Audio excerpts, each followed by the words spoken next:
ശബരിമല സ്വർണ്ണ കൊള്ളക്കേസിൽ തിരുവിതാംകൂർ ദേവസ്വം ബോർഡ് മുൻ president A പത്മകുമാറിനെ ഉടൻ ചോദ്യം ചെയ്യും. സ്വർണ്ണക്കൊള്ളയിൽ പത്മകുമാറിന്റെ ഇടപെടലിനെ കുറിച്ച് കൃത്യമായ തെളിവ് ലഭിച്ചാൽ അന്വേഷണ സംഘം അറസ്റ്റിലേക്കും കടക്കും. കട്ടിളപ്പാളി കേസിൽ അറസ്റ്റിലായ ദേവസ്വം ബോർഡ് മുൻ പ്രസിഡന്റ് എൻ വാസുവിനെ വിശദമായി ചോദ്യം ചെയ്യുന്നതിന് അന്വേഷണ സംഘം കസ്റ്റഡിയിൽ വാങ്ങും. സിജോ വി ജോണിലേക്ക് പോകാം. ശബരിമല സ്വർണ്ണക്കൊള്ളയുമായി ബന്ധപ്പെട്ട് അന്വേഷണ സംഘം ദേവസ്വം ബോർഡ് മുൻ പ്രസിഡന്റ് പത്മകുമാറിലേക്ക് കൂടെ കടക്കുകയാണ് എന്നുള്ളത് കൂടിയാണ്. സിജോ വി ജോൺ വിവരങ്ങൾ നൽകും. സിജോ, ഇന്നലെ തന്നെ നമ്മൾ വാർത്ത നൽകിയിരുന്നു, ചോദ്യമുന പത്മകുമാറിലേക്ക് ഉടൻ നീളുമെന്നുള്ളതാണ്. ചോദ്യം ചെയ്യൽ ഉടനെ തന്നെ, അതായത് ഇന്ന് തന്നെ ഉണ്ടാകാനുള്ള സാധ്യത എത്രത്തോളം? ഇന്ന് തന്നെ ചോദ്യം ചെയ്യലിലേക്ക് കടക്കാൻ വേണ്ടിയിട്ടാണ് അന്വേഷണ സംഘം ശ്രമിക്കുന്നത്. ഇന്നലെ ഹാജരാകാനാണ് നിർദ്ദേശം നൽകിയിരുന്നത്.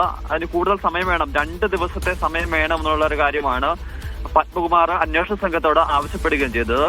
പത്മകുമാറിന്റെ ഒരു ബന്ധു മരിച്ചിരുന്നു. അതിന്റെ സംസ്കാര ചടങ്ങുകൾ ഉൾപ്പെടെ നടക്കുന്നതിനാലാണ് ആ സമയം കൂടുതൽ ആവശ്യപ്പെടുകയും ചെയ്തത്. എന്നാൽ 2 ദിവസത്തേക്ക് സമയം നൽകാനാവില്ല എന്ന നിലപാടിലാണ് ഉണ്ടായിരുന്നത്. എന്തായാലും ഇന്ന് തന്നെ ഉണ്ടാകുമെന്നുള്ളത് സംബന്ധിച്ച് അല്പസമയത്തിനകം തന്നെ അറിയുകയും ചെയ്യാം. SIT സംഘം ബന്ധപ്പെട്ട ഒരു യോഗം ചേർന്നുകൊണ്ടിരിക്കുകയാണ്. അതിനുശേഷം ഇക്കാര്യത്തിൽ ഒരു തീരുമാനം ഉണ്ടാവുമെന്നാണ് പ്രതീക്ഷിക്കപ്പെടുകയും ചെയ്യുന്നത്. എന്തായാലും ഇന്നല്ലെങ്കിൽ നാളെ അതിനുള്ളിൽ ഈ ചോദ്യം ചെയ്യൽ ആരംഭിക്കാനാണ് അന്വേഷണ സംഘ തീരുമാനം. അതായത് ഒറ്റ ദിവസം കൊണ്ട് ചോദ്യം ചെയ്യൽ പൂർണ്ണമാവും നമ്മൾ പ്രതീക്ഷിക്കുന്നില്ല. കാരണം വാസുവിനെ ഉൾപ്പെടെ 3 ദിവസം എടുത്താണ് ചോദ്യം ചെയ്തിരുന്നത്. അതോടൊപ്പം അതുപോലെ ഘട്ടഘട്ടമായി ചോദ്യം ചെയ്യാൻ വേണ്ടിയിട്ടായിരുന്നു അന്വേഷണ സംഘം കടക്കുകയും ചെയ്യുക. എന്തായാലും അന്നത്തെ ദേവസ്വം ബോർഡ് അംഗങ്ങൾ ഇക്കാര്യത്തിൽ അറിവുണ്ടായിരുന്നുള്ളത് സംബന്ധിച്ച് കൃത്യമായ വിവരങ്ങൾ അന്വേഷണ സംഘത്തിന് ലഭിച്ചിട്ടുണ്ട്. അത് കഴിഞ്ഞ ദിവസം ആ റിമാൻഡ് റിപ്പോർട്ടിൽ തന്നെ വ്യക്തമാക്കുകയും ചെയ്തിട്ടുണ്ട്.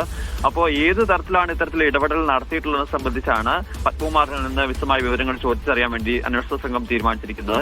എന്തായാലും ഈ സ്വർണ്ണക്കൊള്ളയിൽ ഇടപാട് ഉണ്ടെന്ന് തെളിയുകയാണെന്നുണ്ടെങ്കിൽ, അത് കൃത്യമായ വിവരങ്ങൾ ലഭിക്കുകയാണെങ്കിൽ പത്മകുമാറിന്റെയും അറസ്റ്റിലേക്ക് അന്വേഷണ സംഘം കടക്കുകയും ചെയ്യും.